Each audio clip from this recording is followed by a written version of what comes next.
कोथिंबीर ही स्वस्त झालेली आहे. तर कोथिंबीर स्वस्त झाल्यानंतर आपल्याला कोथिंबीरचे पदार्थ खायला आवडतात. तर पहिला पदार्थ आपल्याला तो डोळ्यासमोर येतो, तो म्हणजे कोथिंबीरची वडी. तर कोथिंबीरची वडी तर सर्वांनाच आवडते. पण मी आज खूप वेगळ्या पद्धतीने ही कोथिंबीरची वडी बनवणार आहे. तर खमंग, कुरकुरीत आणि भरपूर अशा लेयर्स पडणारी आणि महिनाभर टिकणारी ही कोथिंबीरची वडी आज तुमच्यासोबत मी बनवून दाखवणार आहे. खूप छान रेसिपी आहे. हा व्हिडिओ नक्की तुम्ही लास्टपर्यंत बघा, कुठेही स्किप करू नका. तर ही कोथिंबीरची वडी कमी तेलकट, कुरकुरीत, खमंग आणि महिनाभर टिकणारी अशी ही वडी बनण्यासाठी या खूप साऱ्या मी टिप्स या रेसिपीमध्ये देणार आहे. तर तुम्ही हा व्हिडिओ नक्की बघा.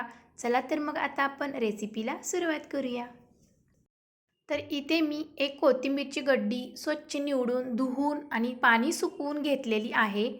तर आपण जेव्हा कोथिंबीर धुतो, तेव्हा आपल्याला नंतर पाणी सुकवून घ्यायचं आहे. पाणी बिलकुल ठेवायचं नाही कोथिंबीरमध्ये. पाणी सुकल्यानंतरच आपल्याला कोथिंबीर वापरायची आहे. तर यामध्ये मी देठे पण घेतलेली आहेत. तर कोथिंबीरची नुसती पानेच नाही वापरायची आपल्याला, तर पानासोबत आपल्याला देठेही वापरायचे आहेत. तर ही देठे कोवळी आहेत, खूप काही निबर नाहीत. तर अशा पद्धतीने इथे मी कोथिंबीर घेतलेली आहे. तर आता आपण चाकूने कट करूया. जेवढी बारीक होईल तेवढी आपल्याला कट करून घ्यायची आहे.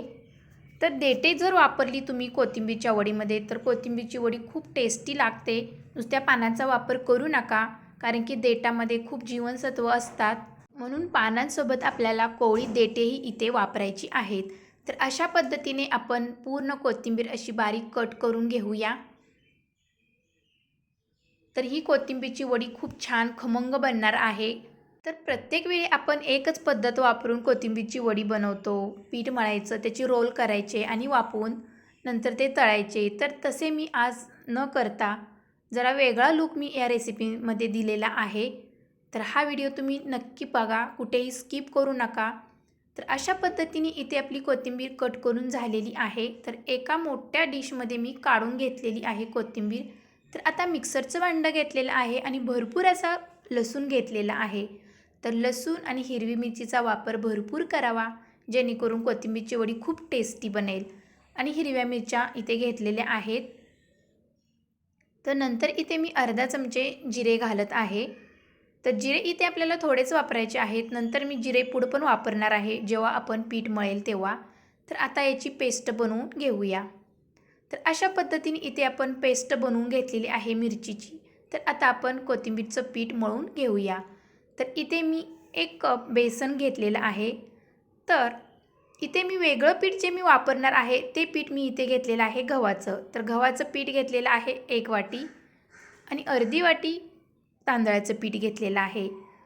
तर खूप खुसखुशीत आणि कुरकुरीत ही वडी बनणार आहे. धना पावडर घेतलेली आहे 1 ते 1.5 चमचा. गरम मसाला घेतलेला आहे अर्धा चमचा आणि 2 चमचे घेतलेला आहे तीळ. आणि थोडीशी हळद घालायची आहे, जास्त हळद वापरायची नाही. तर 1 चमचा ओवा घालायचा आहे हातावरती असा चुरून आणि जी पेस्ट केलेली होती ती पिठामध्ये घालूया. तर मिरचीचं प्रमाण तुम्ही कमी जास्त करू शकता, पण मी इथे जास्त मिरचीचा वापर केलेला आहे, कारण की मला तिखट चमचमीत अशी वडी खूप आवडते. तर अशा प्रकारे आपण इथे सर्व साहित्य घातलेलं आहे. खूप काही साहित्य नाही, सोपी आहे रेसिपी. तर आता थोडं थोडं पाणी करून आपल्याला हे पीठ मळून घ्यायचं आहे. पहिल्यांदा आपण हे मिक्स करून घेऊया. तर थोडं मी चवीनुसार मीठ घातलेलं आहे. मीठ विसरले होते मी घालायला, तर मीठ घातलेलं आहे. तर आता थोडं थोडं पाणी घालून आपण आता हे पीठ मळून घेऊया. तर पाण्याचा जास्त वापर करायचा नाही, कारण की आपल्याला ही वडी लाटून बनवायची आहे. तर पीठ घट्ट मळायचं आहे आपल्याला. जेवढं घट्ट मळता येईल तेवढं मळायचं आहे. जर तुम्हाला अजून थोडंसं पीठ लागत असेल, तर थोडंसं गव्हाचं आणि थोडंसं बेसनचं पीठ वापरू शकता. तर गव्हाचं पीठ मी यामध्ये वापरलेलं आहे, कारण की कोथिंबीरच्या वडीला बाइंडिंग येण्यासाठी आणि लाटण्यासाठी. कारण की गव्हाचं पीठ घातले तर लाटता येईल, म्हणून मी इथे गव्हाचं पीठ वापरलेलं आहे आणि टेस्ट पण फार छान येणार आहे या वडीला गव्हाच्या पिठाने पण. तर अशा पद्धतीने आपलं इथे पीठ मळून झालेलं आहे. तर 4 असे गोळे करून घेऊया लाटण्यासाठी आपण. तर पीठ मळून झाल्यानंतर आपल्याला पीठ जास्त वेळ ठेवायचं नाही, नाहीतर ते पीठ पातळ होऊ शकते. नंतर हे पीठ लाटता येणार नाही, म्हणून आपल्याला पटकन मळून पटकन आपल्याला कोथिंबीरच्या वड्या बनवायच्या आहेत. तर अशा पद्धतीने आपले इथे 4 गोळे झालेले आहेत. तर पटकन आता आपल्याला लाटायला घ्यायचं आहे. तर ही न्यू ट्रिक तुम्ही नक्की बघा. तर इथे मी गव्हाचंच पीठ घेतलेलं आहे. तर गव्हाच्या पिठामध्ये बुडवून आपल्याला हे पोळी लाटून घ्यायची आहे. जेवढी पातळ होईल तेवढी लाटायची आहे. जास्त पण पातळ करू नका, नाहीतर नंतर ती तुटेल, लाटताना चिटकून बसेल खाली. तर अशा पद्धतीने आपल्याला हलकंसं लाटून घ्यायचं आहे. जर खाली चिटकत असेल तर तुम्ही थोडं थोडं पीठ लावून पुन्हा एकदा लाटू शकता. तर बघू शकता अशा पद्धतीने मी लाटत आहे. तर ही न्यू ट्रिक आहे. खूप छान वडी बनणार आहे. एकदम लेयर्स भरपूर अशा पडणार आहेत, म्हणून इथे मी लाटण्याची पद्धत तुमच्यासोबत मी शेअर करते. तर इथे लाटून झालेली आहे आपली पोळी. तर वरतून तेल लावूया. तर अशा पद्धतीने तेल लावून घेतलेलं आहे. थोडंसं पीठ वरतून भुरभुरायचं आहे, जेणेकरून वडी आपली एकदम कुरकुरीत होईल आणि लेयर्स पडतील. तर अशा पद्धतीने आपल्याला रोल बनवायचा आहे. तर असा रोल फोल्ड केल्यानंतर पुन्हा एकदा आपण अशा पद्धतीने फोल्ड करत यायचं आहे आणि हलकंसं आपल्याला हे पुन्हा एकदा गोल करून घ्यायचं आहे. लंब गोल आकार द्यायचा आहे हलकासा. जास्त प्रेस करायचं नाही, नाहीतर आतील आपल्या ज्या लेयर्स पडतील त्या पडणार नाहीत. तर अशा पद्धतीने इथे आपला रोल तयार झालेला आहे. तर मस्त असा रोल बनलेला आहे, बघू शकता. तर अशा पद्धतीने दुसरीही आपण पोळी लाटून घेऊया. तर गव्हाचं पीठ वापरल्यामुळे इथे लाटता येते, म्हणून इथे मी गव्हाचं पीठ वापरलेलं आहे आणि एकदम चुरचुरीत कुरकुरीत खमंग अशी वडी पण बनते गव्हाच्या पिठाने पण. तर अशा पद्धतीने तुम्ही रोल बनवू शकता. जसा तुम्हाला येईल तशा पद्धतीने तुम्ही बनवा. आतून मी तीळ घातलेले आहे या पोळीवरती. तर असा रोल बनवून घ्यायचा आहे आणि हलकंसं आपल्याला हे प्रेस करून पुन्हा एकदा रोल बनवून घ्यायचा आहे लंबगोल. तर भरपूर अशा लेयर्स पडणार आहेत आणि एकदम कुरकुरीत आणि चुरचुरीत वडी बनणार आहे. तर खूप छान असा रोल बनतोय, बघू शकता. तर अशा पद्धतीने इथे दोन्ही रोल आपले तयार झालेले आहेत. तर मी सर्व रोल बनवून घेतलेले आहेत. तर थोडंसं तीळ लावूया आपण, तर सुंदर दिसण्यासाठी एकदम रोल आपला. तर अशा पद्धतीने आपण रोल गुळवून घेऊया तिळामध्ये. जर तुम्हाला आवडत असतील तर तुम्ही अशा पद्धतीने लावू शकता. तर आतून पण आपण पीठ मळतेवेळी तीळ वापरलेले आहेतच, पण अशा पद्धतीने जर तीळ लावले तर खूप छान एकदम सुबक वडी दिसते, म्हणून इथे मी तीळ पुन्हा लावलेले आहेत. तर तीळ पण आपल्या आरोग्यासाठी खूप चांगले असतात खाण्यासाठी. हाडे मजबूत राहतात, कॅल्शियम वाढते, म्हणून इथे तिळाचा वापर जास्त करावा. तर इथे सर्व रोल आपले बनवून झालेले आहेत. तर आता आपण वाफवण्यासाठी तयारी करूया. तर इथे मी चाळण घेतलेली आहे, तेल लावलेलं आहे. तर त्या चाळणीमध्ये आपण अशा पद्धतीने हे रोल ठेवूया आणि 15 ते 20 मिनिटासाठी आपण हे रोल वाफवून घेऊया. तर पहिलंच पाणी मी गरम करायला ठेवलेलं होतं. तर अशा पद्धतीने आपण आता वरती झाकण ठेवूया आणि 20 मिनिटासाठी वाफवून घेऊया. तर 20 मिनिटे झालेली आहेत. तर मस्त असे फुगलेले आहेत रोल, छान असे वाफलेले आहेत, हाताला चिटकत नाही पीठ. तर आता हे रोल काढून घेऊया आणि थंड करण्यासाठी ठेवून देऊया. तर थंड झाल्यानंतरच आपल्याला याच्या वड्या कट करायच्या आहेत. तर ही एक छोटीशी टीप लक्षात घ्या. थंड केल्यावरच वड्या कट करायच्या, नाही तर गरम असताना जर वड्या तुम्ही कट केल्या तर त्या तुटू शकतात. तर थंड झालेले आहेत रोल. तर आता आपण अशा पद्धतीने कट करून घेऊया. तर या वडीची साईज तुम्ही एकदम जास्त बारीक किंवा मोठी करू नका, मीडियम साईजच्या वड्या कट करून घेऊ शकता.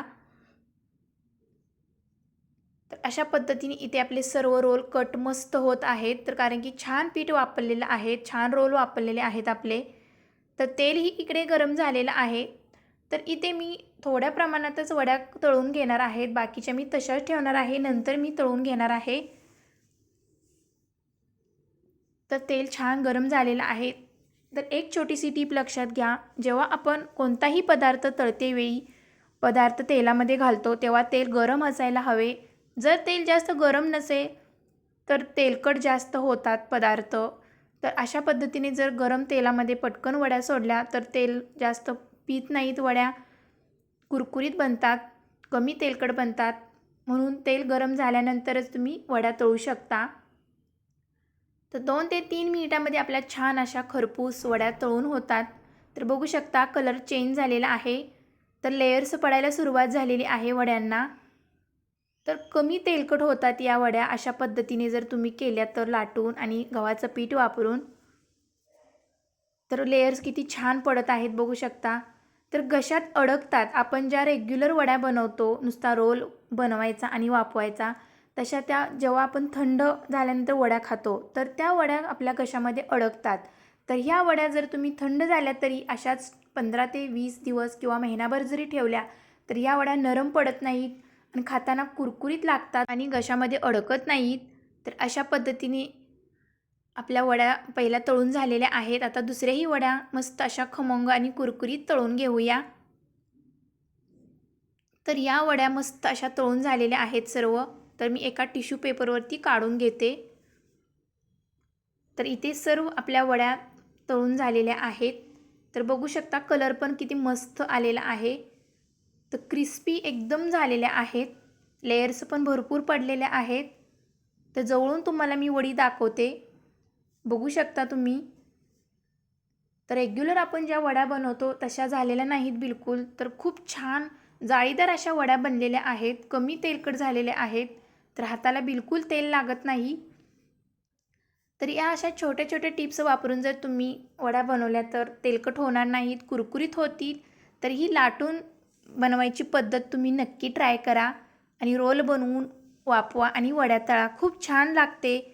जरासा वेळ लागतो या रेसिपीला, पण खाण्यासाठी फारच उत्तम लागते आणि वड्या भरपूर दिवस टिकतात. प्रवासामध्ये पण तुम्ही घेऊन जाऊ शकता आणि मुलांच्या टिफिनला पण तुम्ही देऊ शकता. तर ही वडी किती मस्त दिसत आहे तुम्ही बघू शकता.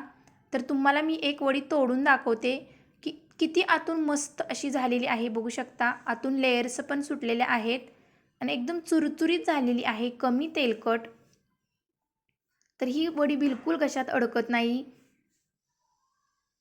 तर खमंग अशी वडी बनलेली आहे. तर लाटून पद्धत केल्यानंतर खूप छान बनते वडी. तर गव्हाचं पीठ इथे मी वापरलेलं आहे. गव्हाचं पीठ वापरल्यामुळे कुरकुरीत बनते आणि पीठ लाटता येते, म्हणून इथे मी गव्हाचा वापर केलेला आहे. तर ही ट्रिक तुम्ही नक्की ट्राय करा.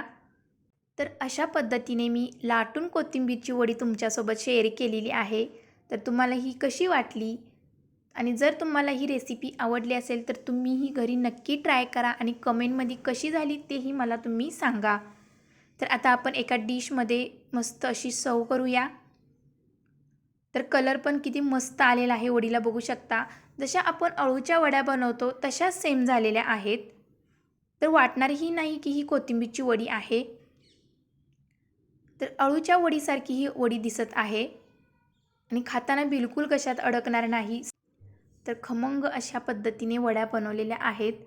तर वरतून आपण मस्त असं तिळाचं गार्निशिंग करूया.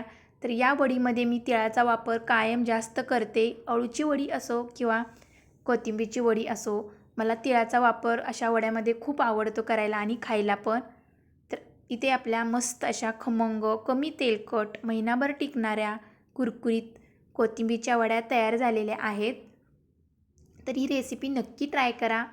जर माझ्या चॅनेलला तुम्ही सबस्क्राईब केलं नसेल तर लाईक, शेअर, सबस्क्राईब जरूर करा आणि बाजूला जे बेल आयकॉन आहे त्यावर प्रेस करायला विसरू नका, म्हणजे माझ्या नवीन रेसिपीचं नोटिफिकेशन तुमच्यापर्यंत लवकर पोचेल.